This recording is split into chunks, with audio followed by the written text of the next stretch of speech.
Hi there, this is Rob at Reason101.net, and we're just going to do a couple of house cleaning tips on this whole song that we've created using 8 different tracks.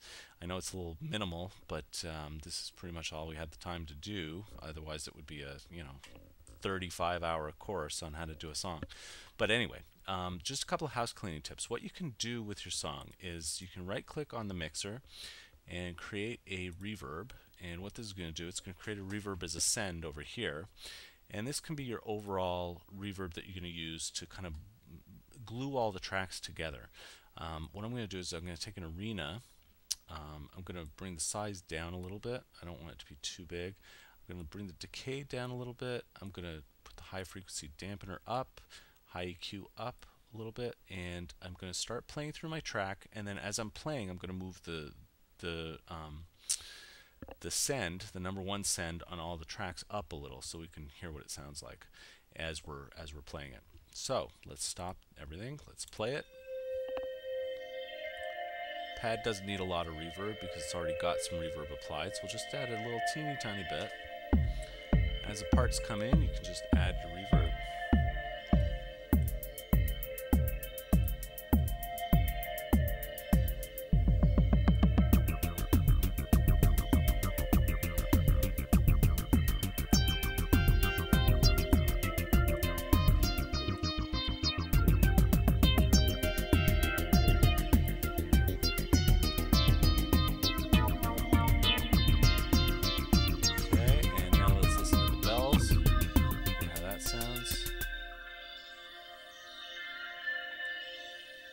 Same thing, the bells don't need a lot of reverb because they've already got some applied.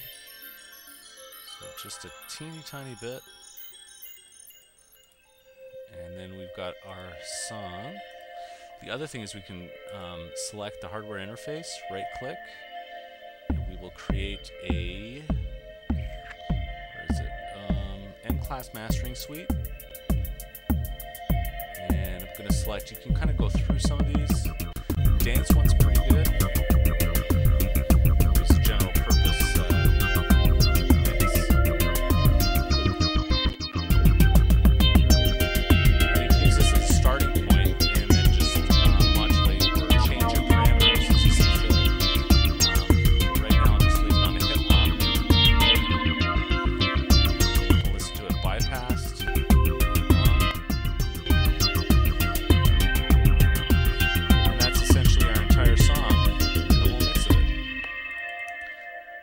So once we've got that, the other thing we could do, which a lot of people don't know about this, I'm just going to expand the zoom on the song so we can see the whole song in front of us.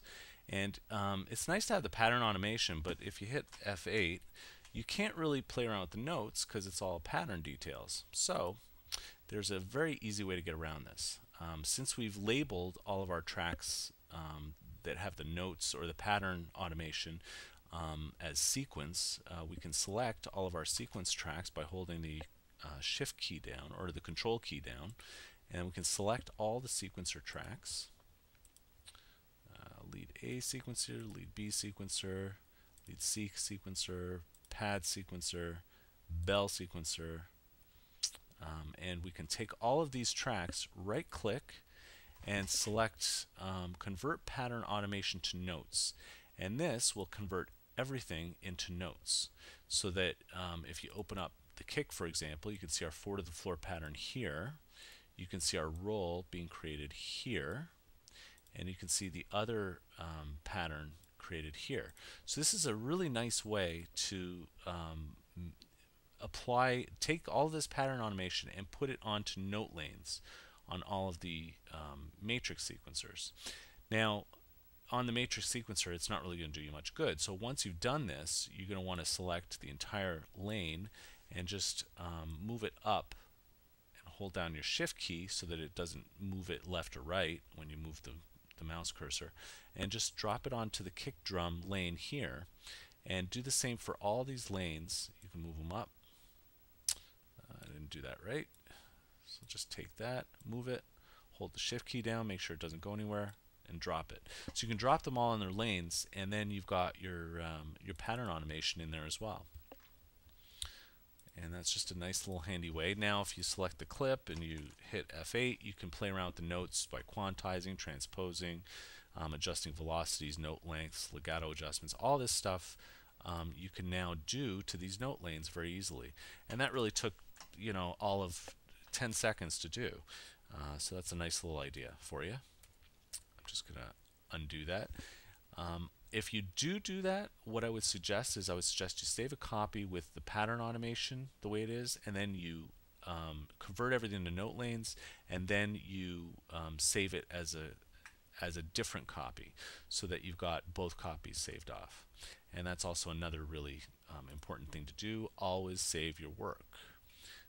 So what I'll do is I'll just save this, and it is saved. So that's pretty much all there is to it. I hope you've enjoyed this little walkthrough on our song. Again, I'm Rob, and you can come visit me at reason101.net. I will make this song available to everybody, and then you can do what you want with it. You can remix it. You can send me some copies. I'll feature it on my forum or on my blog. And yeah, hope you have a good night, and thanks again for watching.